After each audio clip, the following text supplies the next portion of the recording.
Hey, this is Stephen Platinum, your friend in wrestling with Platinum versus Dynamite. This was the Beach Break show, so hopefully I remember to use the thumbnail that I created for just this week, apparently. What can I say about the show? It highlighted the best aspects of AEW and also indulged their worst. The shows have been running very hot and cold. This one, boy, it was valleys and it was mountains. I really did highlight some of the best stuff about AEW while emphasizing some of the worst indulgences of AEW. It was a fascinating show in that respect, and definitely worth diving into. Again, there's a danger here where there are huge cracks in the foundation at AEW, just fundamental things that are going to cost them in the long run. And those things are not being addressed, though they are putting putty in the cracks for a couple of things, notably the women's division and that kind of thing. So let's just jump into this. Opening with the Tag Team Battle Royal was phenomenal. Explaining why FTR was not there was also phenomenal. Attempting to give some authority and that kind of thing definitely worked for me. And then the story at the end where, you end up with Sammy Guevara and Jericho against one of the top flight guys, Darius Martin. Really great. Jericho knocking him off with the Judas effect was really good. They handle so many of the complicated bell-to-bell stuff very, very well. And all the little stories of this tag team battle royal were put over in spades. The way they managed to make the Acclaim shine a little bit here, I thought was very smart as well. We run down the show. We showed Jade's working out. No doubt, if you're wanting to emphasize Jade's strong point, which is her incredible physical appearance and the statuesque nature of Jade, they definitely did that. Go to commercial and we come back. Here's one of their weaknesses. The Darby Allin Sting thing, it just feels like it's moving along at a crawl. I'm somebody who was I was just like, okay, 3 weeks of Sting just showing up and doing nothing. I'm okay with it because I saw where they were going.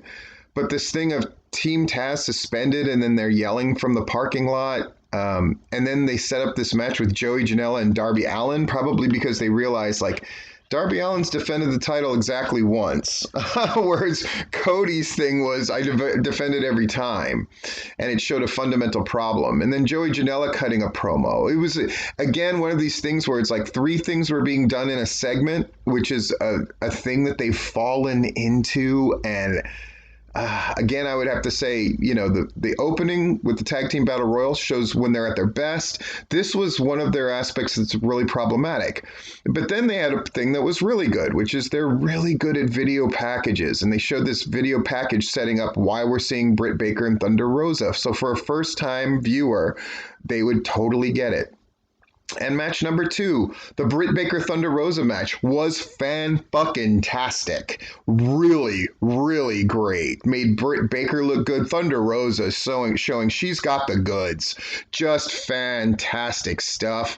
The finish really worked for me. This exposed turnbuckle on the second level that led to Thunder Rosa being knocked out. They treated her getting knocked out as a very serious thing. Britt Baker putting that lockjaw on an obviously unconscious Thunder Rosa was very harrowing. It looked great, sold perfectly. Again, high and a low, this was a high. The bit with Matt Hardy and Adam Page in the locker room, I thought was another high. It set up that match perfectly. And then we had the match, Adam Page and Matt Hardy against Chaos Project. This is your way of getting in good, Adam Page, with the Dark Order again. So there was at least an attempt to go, why would this match happen? All right. So they have the match. It's good deal. Adam Page wins it, but then Matt Hardy steals the pin. This is one of those things that just felt I I understand what they're going for, don't get me wrong, but again, it just, what is this leading? It's just hard to see the point of why would Matt Hardy, who's trying to seduce Adam Page in some way, shape, or form, do this. It just feels, I don't know, it just doesn't feel organic. It doesn't feel smooth. So I'm going to say this was a big negative. They announced this women's tournament featuring 8 Japanese women wrestlers and 8 from A. Like, wow, for the number 1 contender. That's huge. But we don't hear hide nor hair from Hikaru Shida for weeks at a time. That's a negative, but the tournament itself could be a big positive. Now we're going to have this wedding next. This wedding was a fucking disaster. Nothing about it rang true. The comedy aspects of it were really lame. The surprise of Orange Cassidy coming out of the cake was well done, I will say that. And this idea of Miro seeing this big package and like, you're not going to fool me with this stuff. The sinister minister there to do the thing was a throwaway. Penelope Ford looked great. Just, it was a mess. And this is what the show was built around, keep in mind.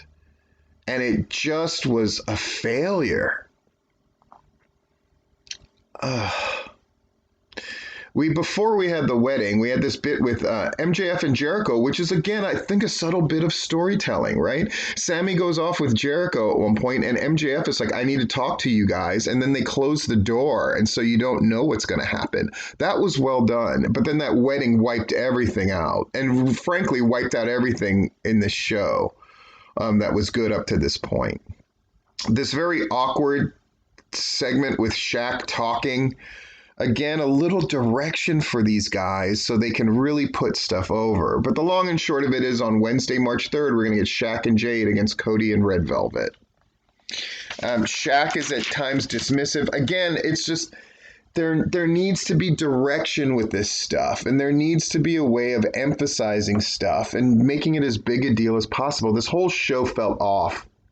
And that wedding was such a disaster. And the Shaq thing did not go over well. And Eddie Kingston seemed to sense this. And so it's like, me and Lance Archer are going to jumpstart this match and show a lot of energy for this lumberjack match. And then there was really great moments in this lumberjack match. I thought when Eddie Kingston went to the floor and just started swinging on lumberjacks, it really gave this dangerous feel to he and Lance Archer. Eddie Kingston, by the way, who's clearly been working out and getting in better and better shape. I have noticed. It is great. They get a commercial break during this thing. And the finish is Lance Archer wins. And I get it. He's being set up for a bigger thing. So this thing worked for me overall. I also like the thing where Bear Country kind of got into it with Butcher and Blade, setting that up as well. FTR promo. You know what's sad is I finally realized, like, oh, Fear the Revelation, which they keep saying. Oh, that's what FTR stands for. I never even gave a shit. And it finally registered. I don't know who that's a failure on. I suspect them, but I guess me. And then they've kidnapped Marco Stunt. Okay. We set up what we're going to see in the future. Darby against Joey Janela, Jericho and MJF against the Acclaimed, Rhodes and Lee Johnson. Okay, against Peter Avalon. And what? That match definitely, I mean, you can hear how shitty that is. It's,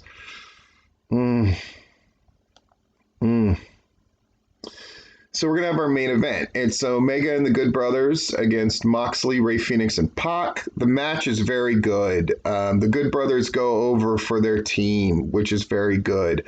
The beatdown happens. Lance Archer comes out, and it's nuts. And then the craziest part happens, Kenta attacking Jon Moxley.